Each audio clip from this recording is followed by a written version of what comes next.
దీప ప్రసన్నల మధ్య మొదలైన సంవాదం. మన్నించు ప్రియ. పార్ట్ 116. జానకి వాళ్ళు ఊరు చేరేసరికి మధ్యాహ్నం అయింది. ముందు దీపం దింపాలని వాళ్ళింటికి వెళ్ళారు. వీళ్ళని చూడగానే ప్రసన్న, రఘు సంతోషంగా ఆహ్వానించారు. ఎలా ఉన్నారు? మరిది గారికి ఇప్పుడు ఎలా ఉంది? ఆప్యాయంగా అడిగింది ప్రసన్న. రఘు కూడా చంద్రశేఖర్ ఆరోగ్యం గురించి పరామర్శించాడు. పూర్తిగా కోలుకోలేదు, కానీ ఇంతకు ముందు కంటే బాగానే ఉన్నారు అంది జానకి. పెద్దమ్మ, పెదనాన్న బాగున్నారా? నవ్వుతూ పలకరించింది అముక్త. బాగున్నాం తల్లి, నువ్వెలా ఉన్నావు? సంజయ్ ఎలా ఉన్నాడు అడిగారు. బానే ఉన్నాం. మీ ఆరోగ్యం బాగుందా అడిగింది అముక్త. మాకేం తల్లి, చాలా బాగున్నాం నవ్వుతూ అంది ప్రసన్న. అమ్మో, వాళ్ళ ఆయన డాక్టర్ కదా, మీకేదైనా బాగాలేకపోతే వాళ్ళ దగ్గరికి తీసుకువెళ్ళి లక్షల ఫీజులు గుంజాలన్న ప్లాన్తోనే అలా అడుగుతుంది నవ్వుతూ అంది జానకి. అందరూ నవ్వేశారు. అమ్మో, మేము అంత పెద్ద హాస్పిటల్కి వచ్చి లక్షల ఫీజులు భరించలేం. మేము శుభ్రంగా ఉన్నాం, మాకు ఏ రోగాలు లేవు. ఏదైనా అయితే ఈ ఊర్లో ఉన్న డాక్టర్లే చాలు నవ్వుతూ అన్నాడు రఘు. నేను ఊరికే పరామర్శించాను పెదనాన్న, మీ దగ్గర ఫీజు తీసుకుంటానా? మన వాళ్ళందరికీ ఫ్రీనే. అమ్మ కావాలనే ఆట పట్టిస్తుంది బొంగమూతి పెట్టింది అముక్త.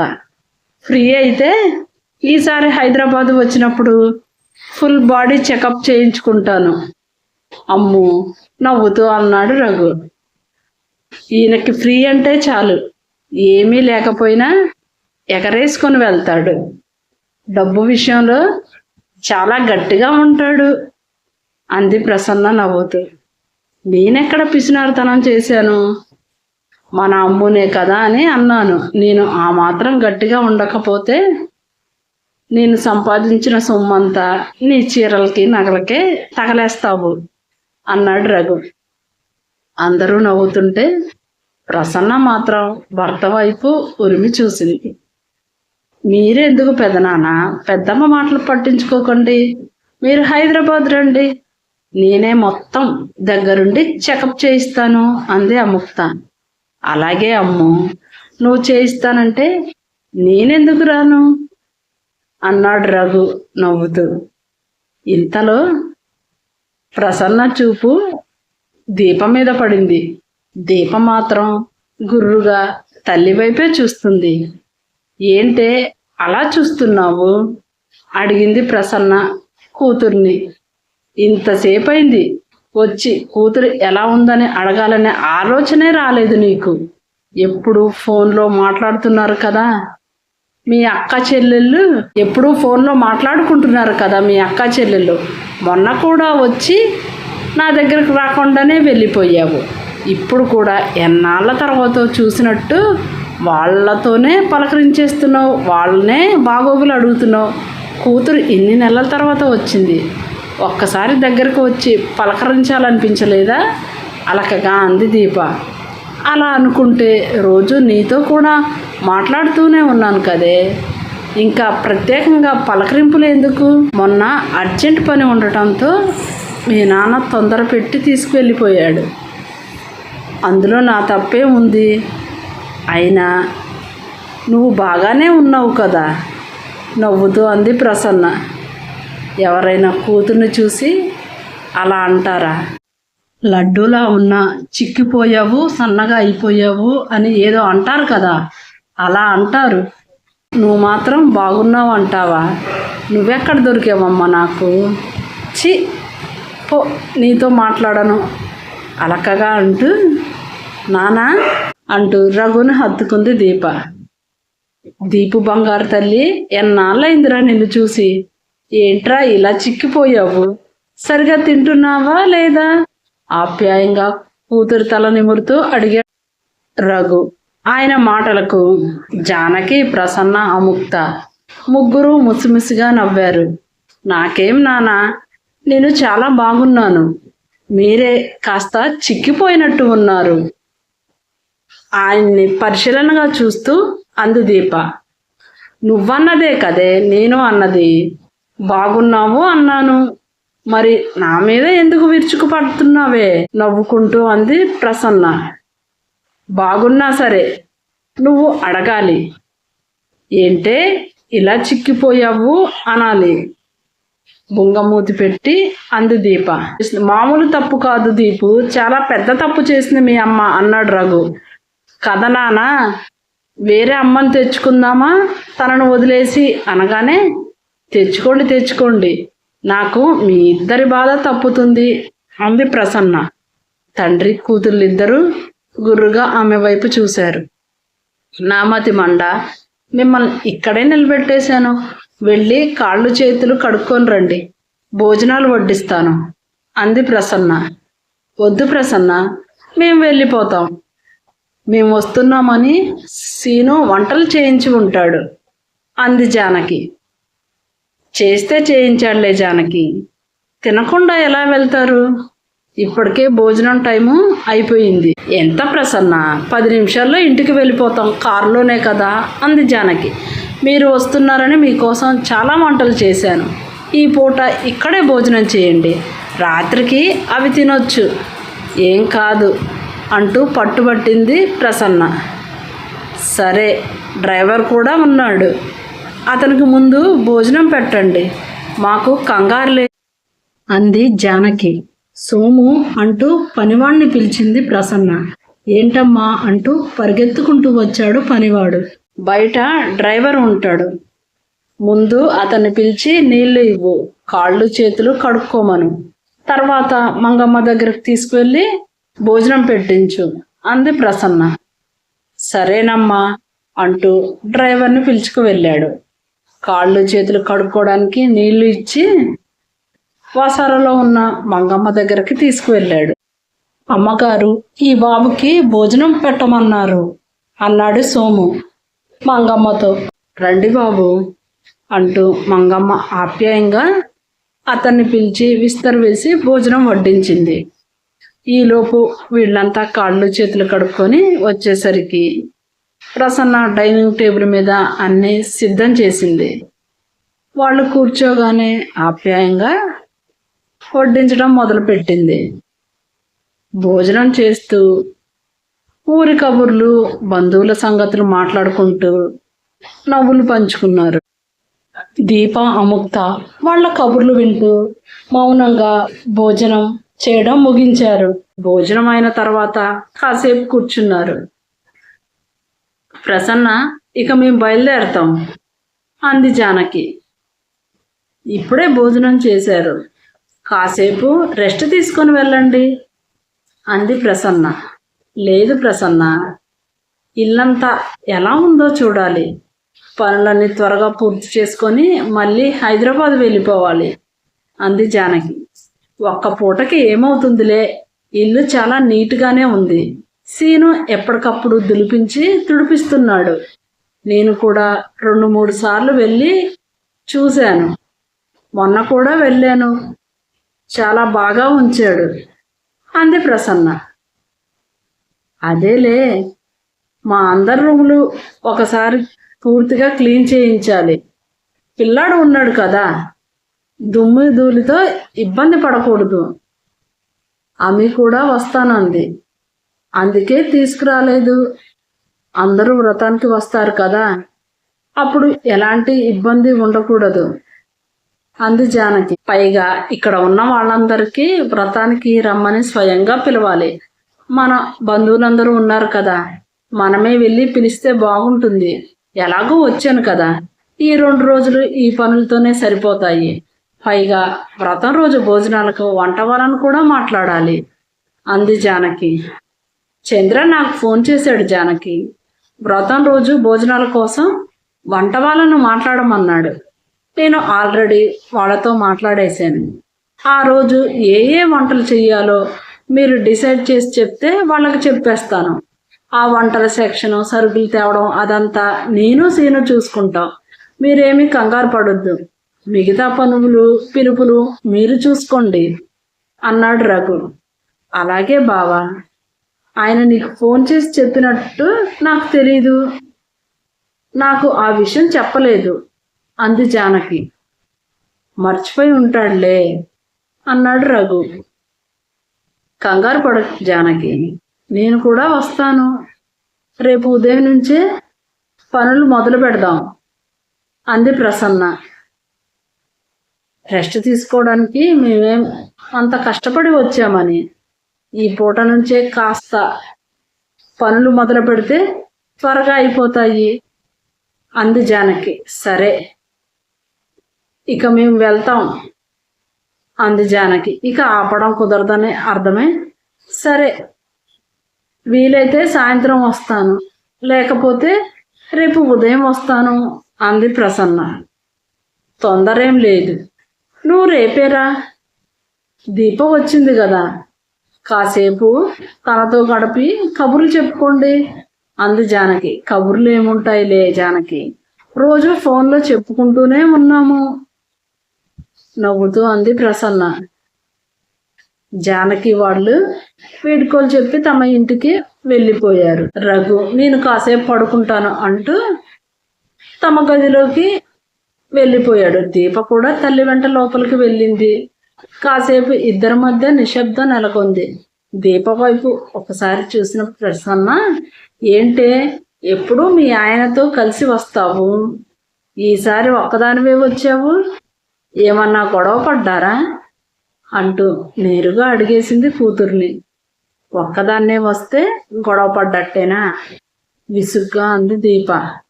పెళ్ళైన అమ్మాయి పుట్టింటికి ఒంటరిగా వస్తే చాలు మీ ఆయనతో గొడవ పడ్డావా అని ప్రాణం తీస్తూ ఉంటారు. ఏంటి, ఒక్కదాన్ని పుట్టింటికి వచ్చే హక్కు కూడా లేదా, మొగుడుతోనే రావాలా కస్సుమంది దీప. నువ్వింత ఎగిరి పడుతున్నావంటే ఖచ్చితంగా గొడవ పడ్డట్టే ఉంది అంది ప్రసన్న.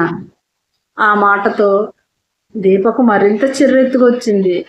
నేను మా ఆయనతో గొడవపడి అలిగి పుట్టింటికి వచ్చానని చెప్తే తప్ప నువ్వు తృప్తి పడేటట్టు లేవు. అవును, గొడవపడి వచ్చాను.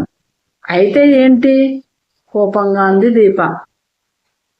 ఈ క్లారిటీ కోసమే అడిగాను, లేకపోతే నువ్వెందుకు వచ్చావో తెలియక సస్పెన్స్తో చచ్చేదాన్ని. అసలే సీరియల్ సస్పెన్స్ అంటేనే నాకు నచ్చదు, ఇక జీవితంలో కూడా అంటే నా వల్ల కాదు అమాయకంగా మొహం పెట్టింది ప్రసన్న. అసలే ప్రణయ్ ఒకరికి మండిపోతుంది దీపకు. తల్లి వెటకారానికి మరింత మండిపడింది. అసలు నువ్వు నా తల్లివేనా కోపంగా అంది దీప. ఏంటే అంత మాట అనేసావు, నేను నిజంగానే నీ తల్లినే, చాలా కష్టపడి కన్నాను తెలుసా. నిన్ను కంటానికి నేను పడ్డ బాధలు ఆ దేవుడికే తెలుసు. ఏ విషయంలో ఏమన్నా ఒప్పుకుంటాను, కానీ ఈ విషయంలో మాత్రం ఒప్పుకోను. అంత కష్టపెట్టావు నన్ను, కావాలంటే మీ నాన్నని అడుగు బుంగమూతి పెట్టి అంది ప్రసన్న. దీప తల బాదుకుంది. అమ్మా, అసలు నువ్వు ఏ విషయంలోనూ సీరియస్గా ఉండవా కోపంగా అడిగింది. ఇది మరీ బాగుంది, సీరియస్గా అడిగితేనేమో చిందులేస్తావు, ఏదో కోపంలో ఉన్నావు కదా అని కాస్త కామెడీ చేశాను, దానికే ఇంత చిరాకు పడుతున్నావు. సరే చెప్పు, మీ ఆయనతో గొడవ పడ్డావా, ఎందుకు గొడవ పడ్డావు ఈసారి సీరియస్గా అడిగింది ప్రసన్న. అమ్మ ప్రసన్నమ్మ తల్లి, నేను మా ఆయనతో ఏమీ గొడవ పడలేదు, చాలా రోజులైంది కదా, పిన్ని వాళ్ళు వస్తున్నారు కదా అని వాళ్ళతో కలిసి వచ్చాను. నీ అనుమానాలు ఆపు దండం పెడుతూ అంది దీప. నిజమేనా మరింత అనుమానంగా అడిగింది ప్రసన్న.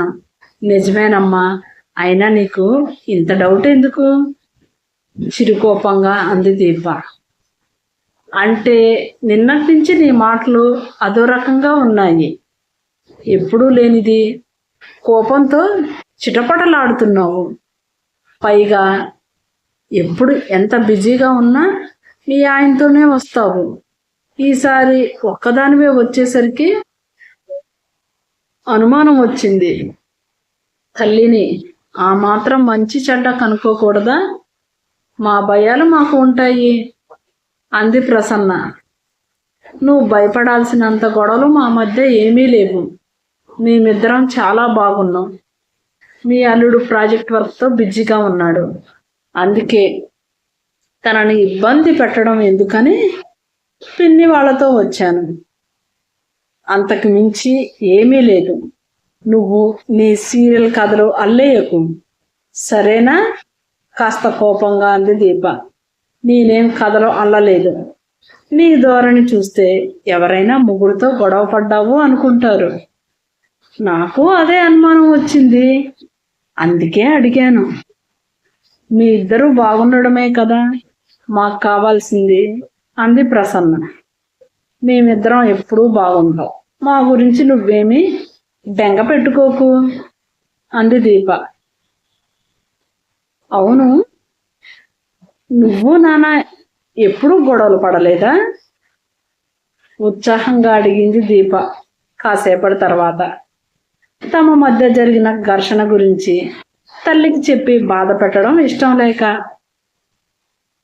మాటను అటు తిప్పింది. మూడు పిల్లలు అన్నాక గొడవలు రాకుండా ఉంటాయా? మాకు కూడా వచ్చాయి. కాకపోతే అన్నీ చిన్న చిన్నవే.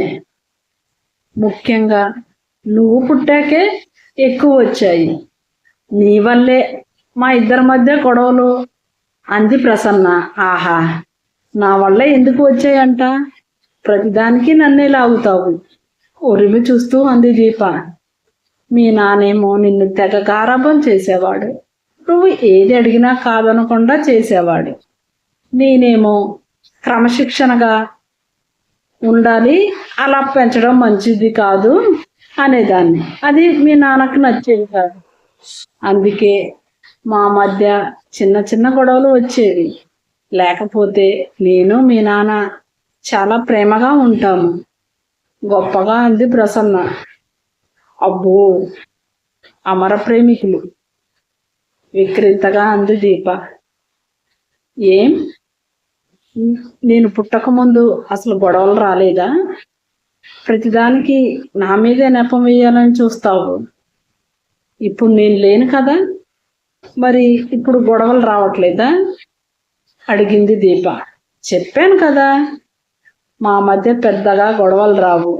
వచ్చినా అలా వచ్చి ఇలా వెళ్ళిపోయే మబ్బులు లాంటివి. మా ఇద్దరిలో ఎవరికైనా కోపం వచ్చినా రెండో వాళ్ళం కాస్త తగ్గి ఉంటాం. అందుకే ఆ గొడవలు ఎప్పుడు పెద్దవి కాలేదు. మా ఇద్దరి మధ్య మంచి అండర్స్టాండింగ్ ఉంది. ఒకరి మీద ఒకరికి గౌరవం, ప్రేమాభిమానాలు ఉన్నాయి. గొడవలు వచ్చినా అవి మా బంధాన్ని ఏమీ చేయలేవు. మా బంధం అంత దృఢమైనది అంది ప్రసన్న. అబ్బా, మీ బంధం ఏమో అంత దృఢమైనది, మరి మాది కాదా? మాకు గొడవలు రాకూడదా? భేదాభిప్రాయాలు ఉండవా? అలా గొడవలు పడినంత మాత్రాన మా మధ్య ప్రేమాభిమానాలు లేనట్ట? మేము విడిపోతున్నట్ట? పెద్ద సిఐడిలాగా ఇంట్రాగేషన్ చేస్తున్నావు గుర్రుగా చూసింది దీప. మాకు మీకు తేడా ఉంది. మేము గొడవ పడ్డామంటే దానికి ఒక అర్థం, పరమార్థం ఉంటుంది. మీరు ఎందుకు గొడవ పడతారో చాలాసార్లు మీకే తెలియదు. మొగుడు చెప్తే పెళ్ళాం వినదు, పెళ్ళాం చెప్తే మొగుడు వినడు. ప్రతి చిన్న విషయానికి భేదాభిప్రాయాలు. మీకు ఈగో ప్రాబ్లమ్స్ ఎక్కువ. ఆ చిన్న చిన్నవే చిలికి చిలికి గాలివానలా మారి విడిపోయే వరకు వెళ్తాయి. అలాంటి వాళ్ళని ఎంతమందిని చూడలేదు. ఆ భయంతోనే అడిగాను. అసలే ఇద్దరు ఉద్యోగాలు చేస్తూ లక్షలు సంపాదిస్తున్నారు. ఇక చెప్పేదేముంది? నువ్వెంత అంటే నువ్వెంత అనుకుంటూ ఏమన్నా గొడవ పడ్డారేమోనని అనుమానంతో అడిగాను. ఏదైనా ముందే తెలిస్తే సర్దుబాటు చేయొచ్చు కదా అంది ప్రసన్న కూతురిని చూస్తూ. నువ్వు సర్దుబాటు చేయాల్సినంత గొడవలు మా మధ్య ఏమీ లేవు, కానీ ఎంతైనా మీ జనరేషన్ వాళ్ళు మీ గురించి భలే గొప్పగా చెప్పుకుంటారు.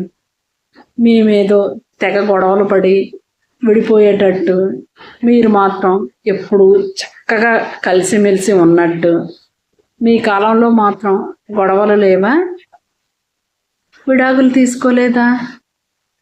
అంటే చాలు మా జనరేషన్ మీద పడి ఏడుస్తారు కోపంగా అంది దీప.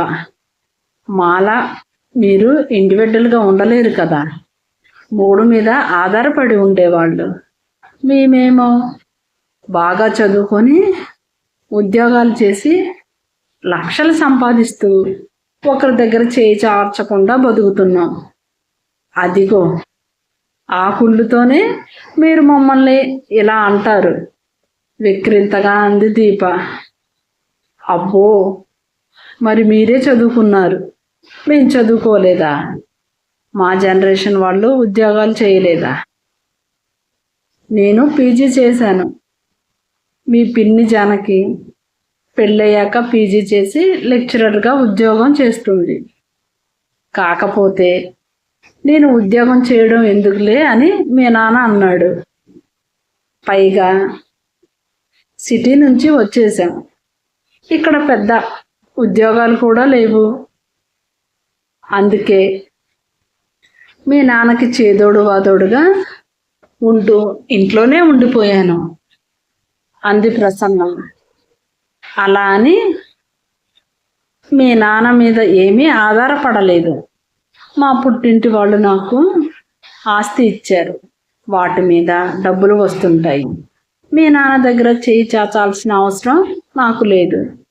అయినా మొగుడు దగ్గర చేయి చాస్తే అవమానమా ఏంటి? భార్యాభర్తలు ఇద్దరు ఒకటే కదా. పైగా మన పొలాలు, బిజినెస్కు సంబంధించిన అకౌంట్స్ తదితర పనులన్నీ నేనే చూస్తున్నానని నేను వద్దన్నా మీ నాన్న నాకు డబ్బులు ఇస్తారు. అవి నా కష్టార్జితమే కదా, వాటినే ఖర్చు పెట్టుకుంటాను.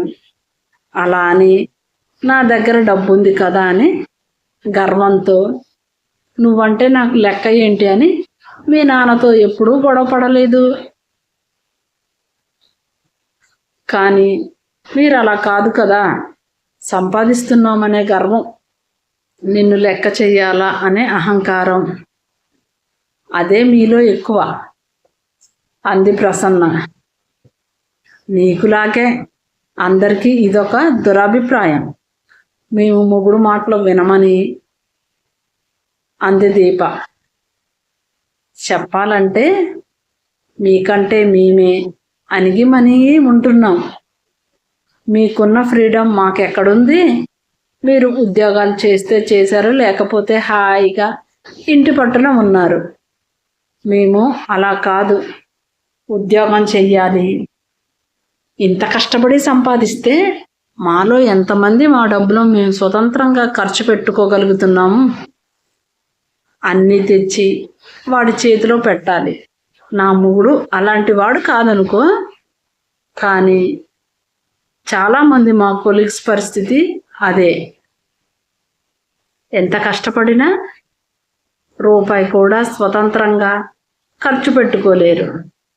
శాలరీ మొత్తం వాళ్ళ మొగుళ్ళే తీసేసుకుంటారు, ఖర్చులకు కాస్త విదిలిస్తారు అంది.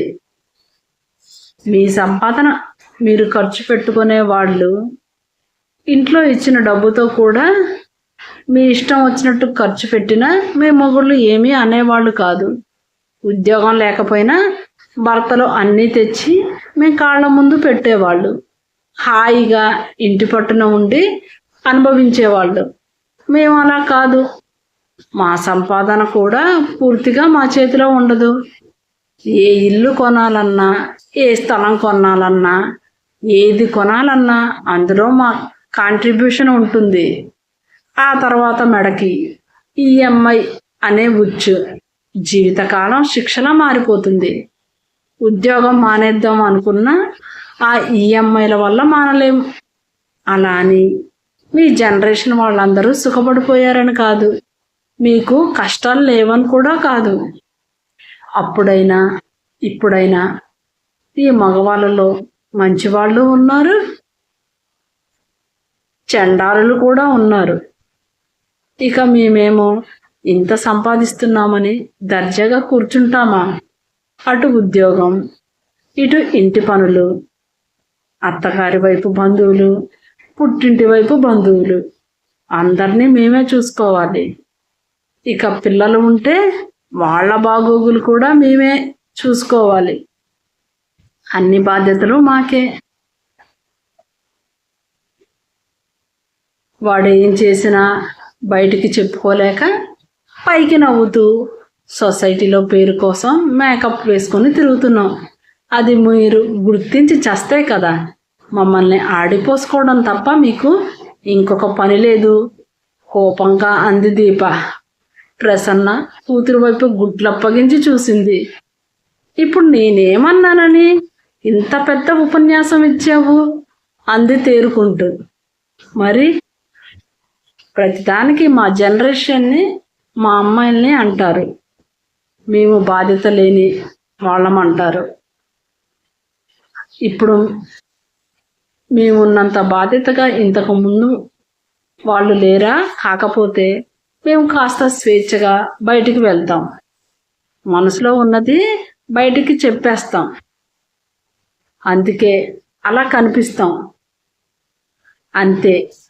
నువ్వు మాత్రం ఇంత పెద్ద ఉపన్యాసం ఇవ్వలేదా? నేనిస్తే మాత్రం ఉపన్యాసం అయిందా? నేను విన్నాను కదా. నువ్వు కూడా నేను చెప్పింది వినాలి. ఇంకొకసారి మమ్మల్ని అంటే మాత్రం బాగుండదు. ఊరుకొనేది లేదు, బుసలు కొడుతూ అంది దీప. నీ ఉపన్యాసం వినాలని నాకేమీ లేదులే, దీర్ఘం తీస్తూ అంది ప్రసన్న. దీప తల్లి వైపు కోర చూపులు చూసింది. కొనసాగుతుంది. దీప మనసులో బాధ ప్రసన్నకు తెలుస్తుందా? దీప ప్రణయ్ల కాపురం ఏమవుతుంది రాబోయే భాగాలలో తెలుసుకుందాం. ఈ భాగం మీకు నచ్చినట్టయితే లైక్ చేయండి, షేర్ చేయండి, సబ్స్క్రైబ్ చేయండి. మీ అమూల్యమైన అభిప్రాయాలను కామెంట్ రూపంలో నాకు తెలియజేయండి. ఇంకా ఎవరైనా సబ్స్క్రైబ్ చేయకుండా చూస్తున్నట్లయితే ప్లీజ్ సబ్స్క్రైబ్ చేసుకొని చూడండి. మళ్ళీ నెక్స్ట్ పార్ట్లో కలుసుకుందాం. అంతవరకు సెలవు. ధన్యవాదములు.